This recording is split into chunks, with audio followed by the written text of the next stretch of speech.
अमर ज्ञान का उपदेश। भगवान शिव जी की कथाएं। त्रेता युग की बात है। कैलाश पर्वत पर पार्वती भगवान शिव के साथ प्रातः भ्रमण कर रही थी। शिव बड़े प्रसन्नचित्त थे। अचानक पार्वती ने उनसे कहा, स्वामी, आप बड़े ज्ञानी हैं, जन्म मरण और मोहमाया के बंधनों से परे हैं। इन सभी बंधनों से छुटकारा पाकर मैं सदैव आपके साथ रह सकूं, ऐसा ज्ञान मुझे दीजिए।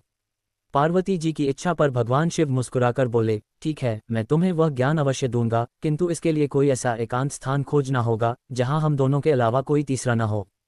पार्वती और भगवान शिव दोनों ही हिमालय में ऐसा स्थान खोजने लगे। घूमते घूमते वे उत्तरी हिमालय के अत्यंत मनोरथ स्थान पर जा पहुंचे। वहां एक विशाल गुफा थी। दूर दूर तक किसी प्राणी का चिन्ह नहीं था। भगवान शिव को वह गुफा पसंद आ गई। पार्वती जी के साथ वे उस गुफा में चले गए। आशा के विपरीत गुफा में उन्होंने कुछ पक्षी देखते। पक्षियों को देखकर पार्वती उदास हो गईं। भगवान शिव ने उनकी मनोदशा भांप ली। वहीं बैठकर उन्होंने सांस द्वारा वायु अपने अंदर खींचनी शुरू कर दी। ऐसा करते ही दूर दूर तक फैली प्राणवायु शिव के अंदर सिमटने लगी। प्राणवायु के अभाव में वहां रहने वाले सभी पक्षी निचले प्रदेश में चले गए। अब पूर्ण एकांत पाकर पार्वती ने संतोष की सांस ली।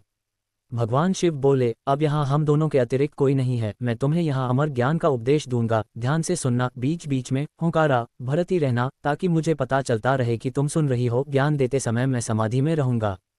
पार्वती की स्वीकृति पाकर भगवान शिव समाधि लगाकर बैठ गए। उनके श्रीमुख से अमर ज्ञान की अमर कथा फूटने लगी। सारी गुफा दिव्य आभा और सुगंध से भर उठी। कथा सुनते सुनते पार्वती जी इतनी विभोर हो उठी कि उन्हें तंद्रा ने आग घेरा। कब नींद आ गई पता ही न चला।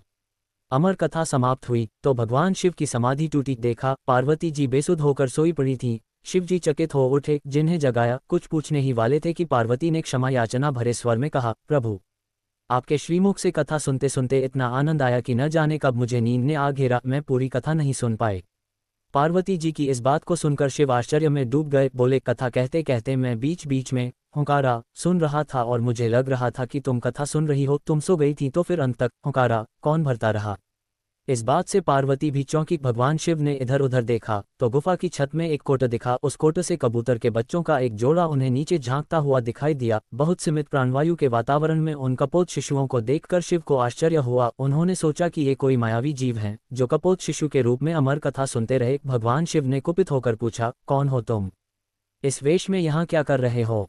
कबूतर के बच्चों में से एक बोला, भगवान, हम यहाँ इस कोट में अंडज रूप में थे। जब आपने यहाँ की प्राणवायु को अपने में समेट लिया तो मेरी माँ यहाँ से उड़ गई। हम अंडे से बाहर निकले तो आपकी अमर कथा यहाँ गूंज रही थी। इस कथा के प्रभाव से हम में इतनी शक्ति आ गई कि कथा सुनते हुए हम हुंकारा भरते रहे। प्राणवायु के अभाव का हम पर असर नहीं हुआ।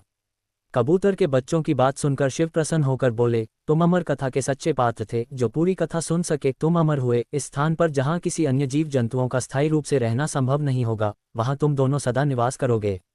शिव और पार्वती तो वहां से चले गए, पर शिव के पार्थिव रूप में हिमलिंग उस गुफा में निर्मित हो गया। वही क्षेत्र अमरनाथ कहलाता है। आज भी अमरनाथ की पवित्र गुफा में कबूतर के जोड़े रहते हैं जो कभी कभी यात्रियों के कोलाहल से डरकर कोट से निकलकर उड़ते हुए दिख जाते हैं।